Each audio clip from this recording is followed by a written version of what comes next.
What are we gonna need for this video? Crawling creatures? These guys right here. These are naughty. Everybody say hi to my boy Bog. Hello Bog, are we fishing Bog today? Yeah. And then the old wormy squirmers. Yeah, I got something fun for you guys. Now that we got the belly scratches out of the way, let's get to the topic of the day, worm fishing. And I know you're doing it right now because I am. It's that time of year, but every time of year is worm fishing time of year.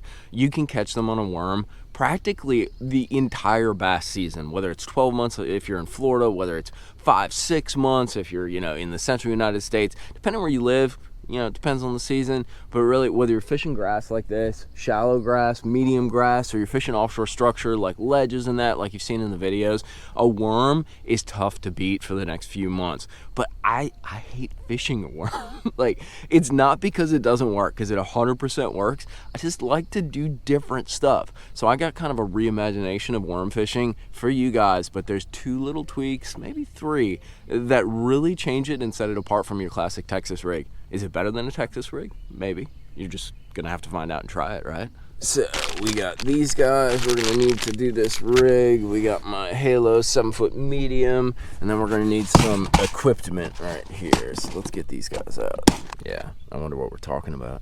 I got a rig for you that is absolutely killing it for me, but it's different than your grandpa's like old chair sitting Texas rig worm. It has a lot of the same like aspects to it. You can fish it in a lot of the same ways, but it has a different look to it and a different sort of action, and I think that's what's making the difference. So I'm going to show you how to rig it up, but let me show you what it is real quick. We'll blow the top off of it. It's this guy right here. That's a Tokyo rig. We did a video a couple years ago about a Tokyo rig, and what's really cool about a Tokyo rig is it's basically a pre-rig drop shot. You can see the weight dangles down just like that on that wire form, and then you have your Texas rig hook. But what's really integral is the weight that I'm using, the rod that I'm using, and then the soft plastic that I'm using, because I'm giving it a different action. Let me show you what I'm doing. So first things first, let me show you how to rig this thing up. It's super simple because it's almost pre-rigged. The only thing you got to do is add a weight. You don't gotta slide the bobber stopper up, tie the hook up, all that jazz. All you have to do is pick what weight you want. So this is a Monster Bass Tokyo rig. It's got a little bit of a wire form.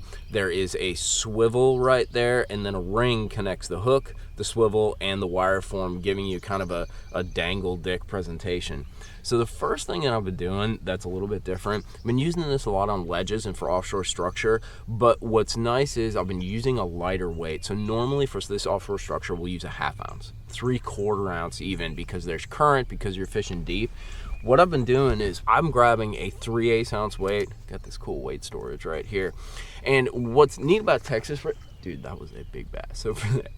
What's cool about this versus a Texas rig is all you got to do is slide this joker on just like this. And actually one mistake that a lot of people make is they actually put the weight in the wrong direction. You want the concave end of the weight, the pointed end of the weight this way, because basically what this does is it drags across structure. And by using that rounded side, it's just like when you're fishing a football jig over rock or something along those lines. That rounded head allows it to sort of drag across that structure better.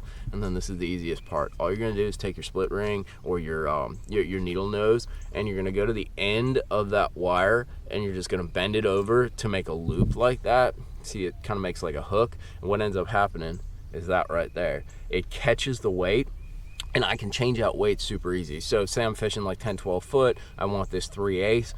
I go a little bit shallower. Maybe I start fishing some grass in like 4 or 5 foot. I can easily put a 1/4, an 1/8, or something along those lines. All I have to do is bend that wire form back and then pop a new weight on it. The other thing that I've been doing, so one thing that I've been doing is fishing a lighter rig because I can get away with it. The other thing is I'm fishing this on a much lighter rod than normal.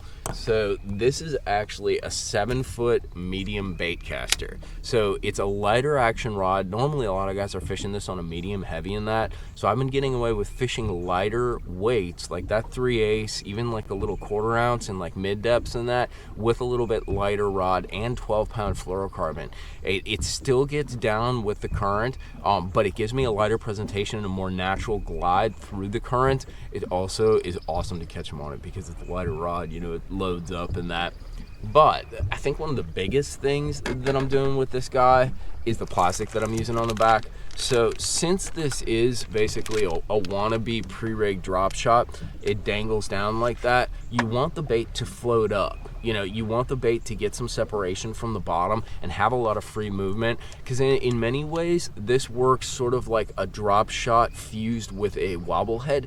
You know, the hook is very free floating, so that bait gets a lot of side to side action, up and down action, and you want it to be up off the bottom so it can do that even if you're not moving it.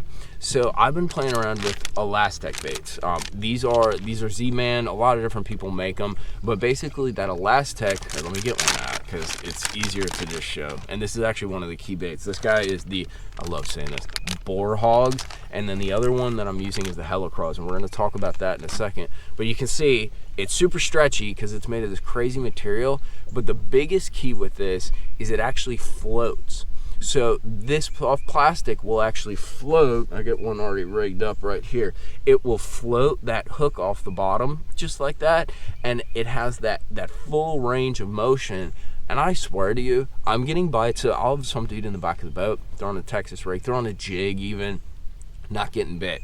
I'll throw this slightly lighter kind of deal on my lighter rod, and it has that Elastec floating plastic on, and I'm getting bit.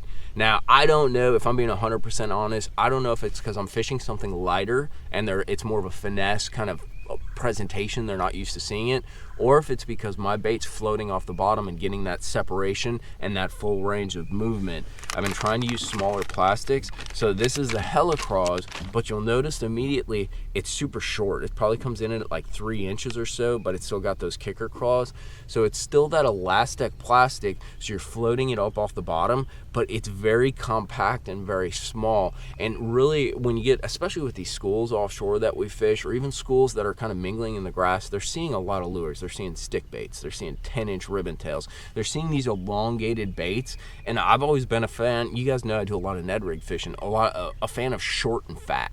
I like short and fat or tubular, kind of like this guy right here.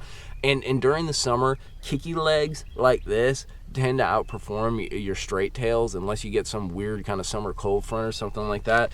So I'm getting a compact presentation, but I'm still getting water displacement and some kicking action, looking like brim, maybe looking like shad down on the bottom, but it's floating the bait off the bottom. Fishing wise, the nicest part about this thing is you're literally going to fish it just like you'd fish a Texas rig. I'm going to throw it around these clumps. I might even pitch it around, and you're going to drag it.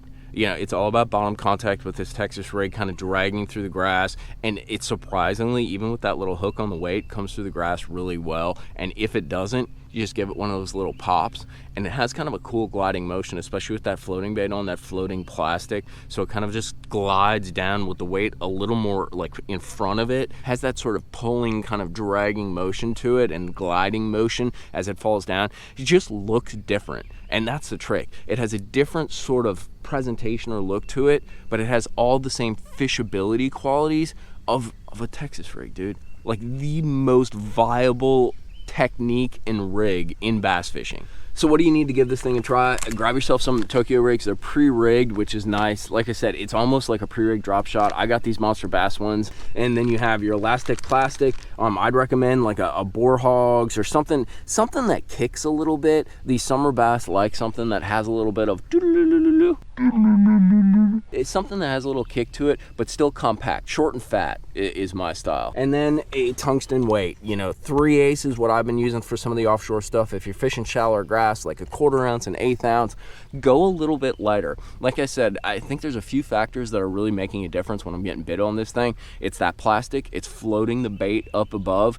I'm throwing it on a lighter setup. I'm throwing it on a 7-foot medium rod, and I'm even throwing it around grass on that thing, and I'm having no problem getting them out. 12-pound test. And in places where you're like, you know, I've always thrown a Texas rig in there and I haven't gotten bit, you'll get bit. That's what blew me away. I fished a community school the other day, dude. I threw that thing down there, told my buddy, I'm like, dude, we're probably not going to catch any here. These fish have seen every single bait in the book. 4-pounder, 3-pounder. I'm like, are you freaking kidding me? Definitely incorporate those components into it though, because I think it makes a huge difference in the way that bait looks and presents underwater. But try out the Tokyo rig. This technique is actually really cool. I've yet to flip it. I know I gotta flip it, but I have been pitching around the grass, and it works really well for that. Tight lines, guys. We'll see you back out on the water. Hit that like and subscribe button. I'll link everything down in the description box that you need to build your own Tokyo rig at Tackle Warehouse. Later. He went back. He went back to where I was. And dude, he caught 20. Just kidding. Double? Double. Nice. They must have moved. Oh, they definitely moved. Right here under my hook. Oh, it's a spot. What do you got? A spot? I got a spot. I got a large Oh, mouth. mine came off. Bro, do I need to teach you how to handle fish? Yeah, I got a spoon in my arm. A spot popped in Are you my okay? arm. All right. Chunky little spot. Bro, it's all about the Tokyo rig. Cheers. Cheers.